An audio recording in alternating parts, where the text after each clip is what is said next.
खाली हाथ आया हूं, तो मैं भाई साहब खाली हाथ नहीं आया, मैं आप लोगों के लिए कुछ लेके आया। अब आप सोच रहे होंगे ये क्या चीज है, ये जो मैं आप लोगों के लिए लेकर आया हूं, आप बहुत ध्यान से सुनिएगा। हमारे आदरणीय बड़े भाई, हमारे नेता चंद्रशेखर आजाद साहब जी का कहना है कि बहुत जल्दी बहुजन समाज की सामाजिक स्थिति, राजनीतिक स्थिति और शिक्षा स्थिति का बदलाव बहुत तेजी से होगा। ये हमारे भाई साहब का कहना है कि महापुरुषों की विचारधारा को इतनी तेजी से हम बढ़ा देंगे कि घर घर में, गली गली में, गांव गांव में, विधानसभाओं में, जिले में, मंडल में, हर एक घर से समाज के बीच से नेता तैयार होगा और वही नेता विधायक बनेगा, सांसद बनेगा, मंत्री बनेगा, प्रधान बनेगा, मेंबर बनेगा, बीडीसी बनेगा। वही नेता होगा जो बहुजन समाज की बात करेगा।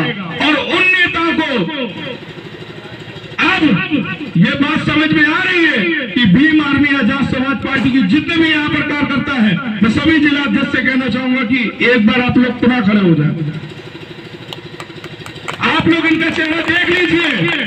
मैं आप लोगों से ये बात कह रहा हूं और दावे के साथ कह रहा हूं कि जितने भी हमारे जिला अध्यक्ष हैं, जिम्मेदार साथी हैं, ना ये विधायक है, ना सांसद है, पता कर लीजिएगा, ना किसी मंत्री पद में है। अगर है तो आपके लड़के हैं, आपके बच्चे हैं और उसी गरीबी स्तर से निकले हैं और अभी भी उसी गरीबी स्तर पर है जिसमें हम और आप लोग हैं, क्योंकि हमारा समाज बहुत ही गरीब है और सामाजिक स्थिति कमजोर है, राजनीतिक स्थिति कमजोर है। इसके लिए हमारे महापुरुषों ने योगदान दिया और आज चंद्रशेखर भाई, विनय भाई वो नेता है जिन्होंने बहुजन समाज में हर घर से एक एक चंद्रशेखर पैदा कर दिया।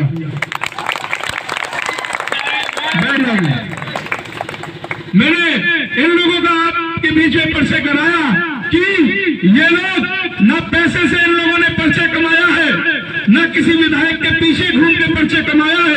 अगर परिचय कमाया है तो चंद्रशेखर भाई जो बहुजन समाज के महापुरुषों की विचारधारा को आगे बढ़ाते हैं, अगर परिचय कमाया है तो बहुजन समाज के बीच में जाके अपना परिचय कमाया है, बहुजन समाज के मान सम्मान के लिए लड़के परिचय कमाया है। ये वो शख्सियत कार्य करता है जो लगातार बहुजन समाज के लिए दिन रात खड़े हैं।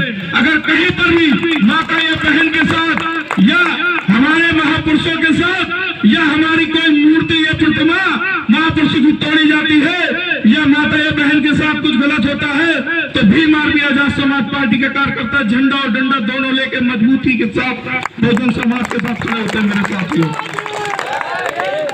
हमें आज आप ये अपनी ताकत समझ लो, मैं ये कह के जा रहा हूं, ये बात आप समझ लीजिए कि मध्य प्रदेश का चुनाव हो या राजस्थान का चुनाव हो या उत्तर प्रदेश का चुनाव हो, अगर साहब नाम एक ही और ब्रांड एक ही विदेशों में भी और इंडिया में भी चलता है, भारत देश में भी चलता है, तो वो है चंद्रशेखर भाई का। एम मैग्निस का नाम आपने सुना होगा, जो उभरते नेताओं में चंद्रशेखर आजाद साहब का नाम आया हुआ है।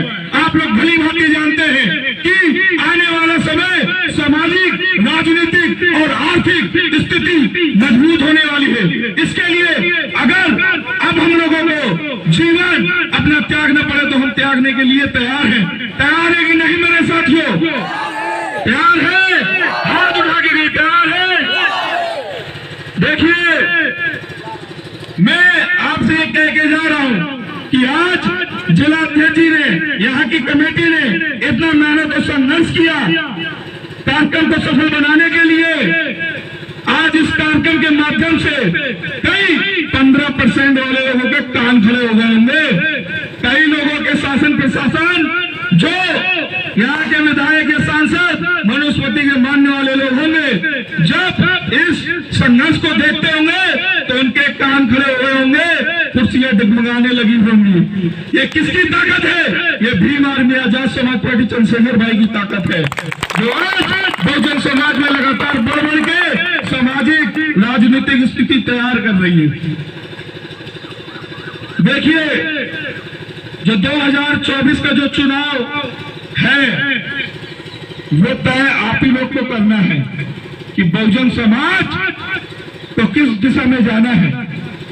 चंद्रशेखर भाई जो लगातार चाहे माता बहनों का मान सम्मान की बात हो या महापुरुषों की विचारधाराओं की बात हो, लगातार अगर कहीं पर भी है तो अगर कहीं पीड़ित परिवार है तो उनसे मिलने भी जाते हैं, उनकी लड़ाई भी लड़ते हैं और न्याय दिलाने का भी काम करते हैं। कोई सरकार नहीं हमारी, मगर जब भी भीम आर्मी आजाद समाज पार्टी के नाम से डीएम एसडीएम मजिस्ट्रेट की कुर्सी तक दी जाती है। सीएम जो लखनऊ में बैठा है उसको तक दिक्कत होने लगती है, प्रधानमंत्री को तक दिक्कत होने लगती है, विधायकों को तक दिक्कत होने लगती है। ये सब किस चीज से? संघर्ष से है। और ये संघर्ष हमारे महापुरुषों ने करके हमें इस स्थिति तक पहुंचाया है। महापुरुषों ने कहा था कि 21वीं सदी हमारी होगी। अगर 21वीं सदी हकीकत में अपना बनाना चाहते हो तो ये समझो कि जीवन का बलिदान देना पड़ेगा।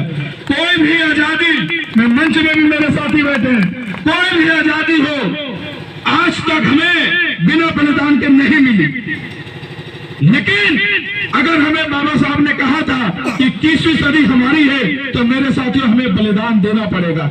समय समय से हमारे बीच में महापुरुष आए हैं, सावित्रीबाई फुले, छत्रपति शिवाजी महाराज, डॉक्टर भीमराव अम्बेडकर, समय समय से हमारे बीच में महापुरुष आते रहे। नानवर कांशीराम जी, दीना भाना वाल्मीकि जी समय समय से हमारे बीच में आके हमारे समाज को आगे की ओर ले गए हैं। और आज जब नानवर कांशीराम जी ने बहुजन समाज को एक सूत्र में बांधकर और बहुजन समाज को एकजुट कर दिया तो कुछ लोगों ने हमारे समाज को तोड़ने का काम शुरू कर दिया। ऐसे लोगों को हमें समाज के बाहर ढकेलना है ताकि वो समाज को नुकसान न कर सके। और जो बहुजन समाज को आगे बढ़ाने के लिए हमारे बीच में आए हैं उनको हमें आगे करना है। आप भली बातें जानते हैं कि जैसे चंद्रशेखर भाई भीम आर्मी आजाद समाज पार्टी का कारवां काम बढ़ा, वैसे वैसे बहुजन समाज के लोग विचारधारा में आगे बढ़ने लगे। जैसे हमारे महापुरुषों का कारवां रुका वैसे वैसे कारवां चंद्रशेखर भाई के माध्यम से और तेजी से बढ़ने लगा। मैं वही बात आपको समझा रहा हूँ कि महापुरुषों की विचारधारा को बढ़ाना हमारा काम है।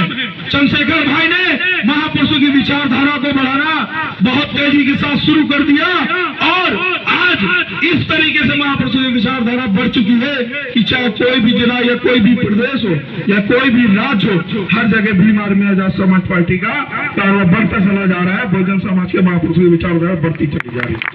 ये संघर्ष ये आप लोगों का है कि लगातार आप लोग संघर्ष कर रहे हैं। मैं आप लोगों से कहना चाहूंगा, जितने भी यहाँ पर कार्यकर्ता उपस्थित हैं, जो भी अपना खून पसीना संगठन और पार्टी और महापुरुषों की विचारधारा के लिए लगा रहा है, मैं आप लोगों से एक बात कहना चाहूंगा कि अगर आप लोग ने अपना जीवन त्याग दिया है महापुरुषों की विचारधारा को बढ़ाने के लिए, तो अब उसको इस तरीके से बढ़ाइए कि बाबा साहब ने तो हमें कुर्सी दिखा दी, नानवर कांशीराम जी ने तो हमें उसमें बैठा भी दिया, लेकिन अब हमें ऐसी कुर्सियां तैयार करनी है कि दिल्ली हो या लखनऊ हो या भारत का कोई भी देश हो, हम उस कुर्सी पर बैठे। बताइए हर कुर्सी में बैठेंगे कि नहीं बैठेंगे? दिल्ली हुई हमारी। अब नारा नहीं लगाना, अब करके दिखाना, क्योंकि नारा लगाते लगाते, जिंदाबाद के नारा लगाते लगाते आज भी हमारे लोग नारे ही लगा रहे हैं, पीछे लाइन पे खड़े हैं। अगर कहा जाता है कि कुर्सी में बैठ जाओ तो वो कहेंगे नहीं ठीक है, मैं कुर्सी में नहीं बैठूंगा। ये बड़ी एक स्थिति कमजोर है। बस आप लोगों से मैं एक बात यही कहना चाहूंगा कि आप लोग तैयार होइए, संघर्ष करिए और अपने गांव का विकास करने के लिए और अपने क्षेत्र का विकास करने के लिए जो आपका क्षेत्र हो वहां से चुनाव लड़िए और समाज का विकास करिए। राजनीतिक, सामाजिक और आर्थिक स्थिति के लिए अपना योगदान दें, क्योंकि तेजी से बदलाव करना है, जब भी समाज का बदलाव होगा।